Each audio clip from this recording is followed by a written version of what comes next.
Today, we'll start from Argungu town in Kebbi State, where weather predictions have been showing continuous shorter rainfall pattern over the years and the impact this has on the economy of the area. Do stay with us. People along the Matan Fada in northwest Nigeria remember the river's abundance as being typified by fish literally falling from the trees. But those days are gone.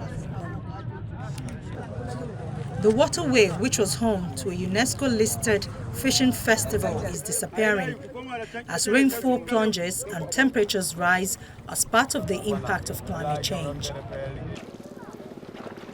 42-year-old Hussein, a fishing community leader in the riverside town of Argungu, said he had not seen migratory birds such as pelicans and a water duck species locally called dumulmulu in a while. When I was a child, there were wild birds and wild animals which used to come to drink water as well as other fish species which have almost gone extinct. Sat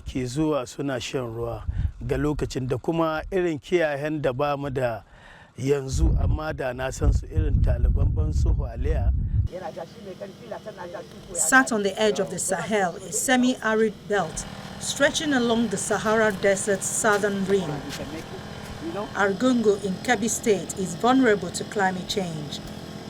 We are looking at climate change affecting biodiversity, and the biodiversity affecting which are the prey of the fish. And the fish, because they are also prey to the birds, they are no longer available. The birds don't come around, and you find out that the birds don't now have their feces in the water to be able to help to provide nutrients to such environment, and then the environment is deprived of its nutrients.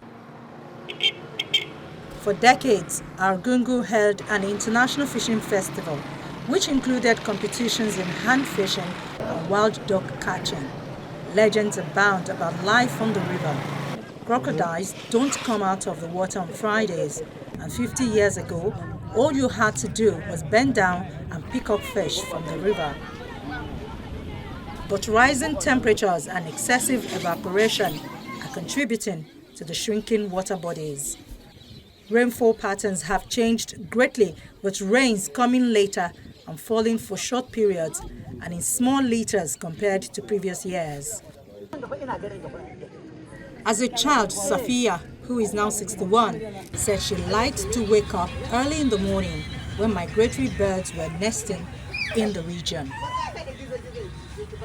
When they are trying to put the fish to their children, you know the fish is alive. So the fish will be trying to save its life. It will fall down. When it will fall down, we as a children, we will run, come and take. Birds like wild water ducks will come, make nests and breed on the trees. To feed their young, at dawn they would go to the river to catch live fish in their breeds and feed their chicks.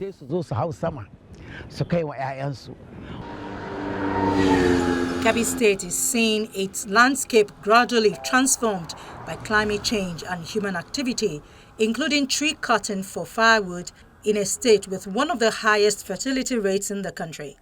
The Savannah region has lost its date and shade trees. Neem and mango trees and a few baobabs remain.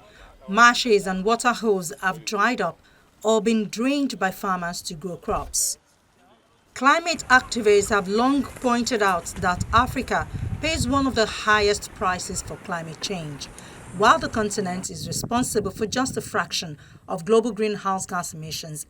In West Africa, average temperatures have risen by between 1 and 3 degrees Celsius since the mid-1970s, with the biggest increases recorded in the Sahara and Sahel. With a temperature rise of 2 degrees Celsius, more than a third of freshwater fish species are projected to be vulnerable to extinction by 2100, rising to 56.4% with a 4 degrees Celsius rise in temperature, the Intergovernmental Panel on Climate Change has said. The Emir of Argungu said he is worried by the disappearance of lakes and the loss of farmlands due to desertification. To conserve the fish, he has imposed restrictions on fishing. But the lakes are gone. Most of them are gone. They're not what they used to be. After every flooding season, yes, water collects in the lakes. But visit the lake in 2 months after the flood water has receded, you find the entire water has been pumped out and people have planted rice. So my fears are if we continue to do this, life as we know it will cease to exist in this part of the country, or people will be forced to migrate from certain locations because there isn't enough to support life. Although fewer in number, fish still exist in Argungu, but the river has shrunk. It is said that some species had disappeared altogether. Fishing for kumba, a shell women crushed to make black coal powder used as eyeliner, has all but ceased. For farmers lucky enough to cultivate lands near the river, they say irrigation is easy and harvests are good mainly thanks to fertilizers and pesticides. For those further away, yields are lower. The difference is huge.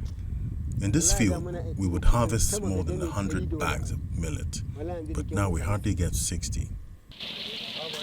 The IPCC estimates that climate change has reduced agricultural productivity in Africa by almost 34% since the 1960s, greater than any other region. The United Nations predicts that more than 33 million of Nigeria's 220 million inhabitants will face severe food insecurity in years to come. The exponential growth in Kebbi's population adds to the crisis in an area that also faces regular attacks by criminal gangs and jihadists.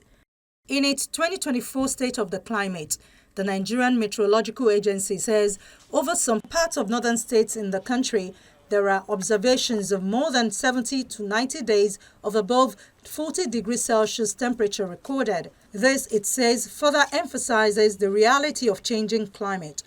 It also states the socio-economic impact of the extreme weather event in 2024 is enormous. The weather data collected every day can make a range of new benefits if it is not only made open but interpreted in the right way. However, for the most part, it is not being utilized to its full potential due to a lack of awareness around the exciting possibilities it presents. It's well established in the SOLAS Convention. That's a convention that is within the IMO, International Maritime Organization. That meteorological data is very key to safety of life and property. You can imagine, even in the coastal region, we have farmers. We have people that make a living in the coastal region. So imagine what flood would do to them when disasters strike. And it affects the national economy. It comes back to national economy. So understanding of climate change will help even the government in addressing policy making. So it's really, really timely.